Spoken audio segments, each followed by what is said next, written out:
জুলাইয়ের ঘোষণাপত্র অবিলম্বে গণহত্যার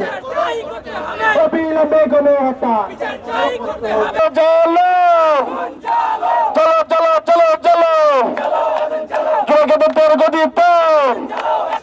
সিন্ডিকেটের গদিতে চলো এর ঘোষণাপত্র দিতে হবে দিয়ে দাও।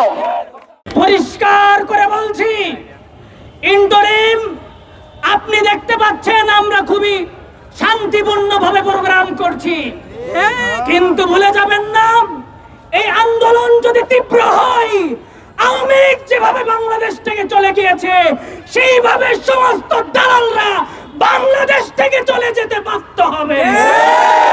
আমি বলছি আমরা আন্দোলন করেছি কোন চাটায়ের গোষ্ঠীর জন্য নয়, আমরা আন্দোলন করেছি বাংলাদেশকে পুনরায় স্বাধীন করার জন্য। কোন দালালি বাংলাদেশে চলবে না, কোন ধরনের চাটাচাটি বাংলাদেশে চলবে না। 30 কার্য দিবস শেষ হয়ে গেছে, ইন্টারিম আমাদের দিবস ঘোষণা করে সেই দিবস আমরা চাচ্ছি না, আমরা চাচ্ছি জুলাই ঘোষণাপত্র। অনতি বিলম্বে যদি এগুলা জুলাই ঘোষণাপত্র না দেন, এই আন্দোলন শাহবাগ থেকে সারা বাংলাদেশ ছড়িয়ে যাবে। মোনালিসা হেভি ফ্লো 15 পিস প্যাকেটের সাথে 8 পিসের একটি প্যাকেট একদম ফ্রি।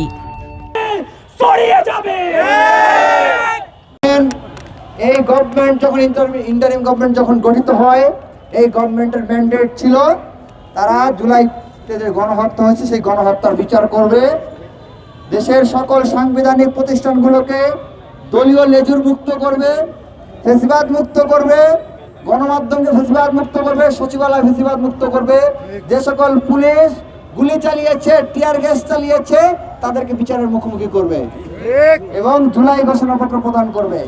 কিন্তু অত্যন্ত দুঃখজনক হলেও সত্য, আমরা দেখতে পেয়েছি 5 আগস্ট পরবর্তী 8 মাসের মধ্যে ইন্টারিম গভর্নমেন্ট আওয়ামী লীগ নিষিদ্ধ এবং জুলাই ঘোষণাপত্রের ব্যাপারে কোনো ধরনের পদক্ষেপ গ্রহণ করে নাই।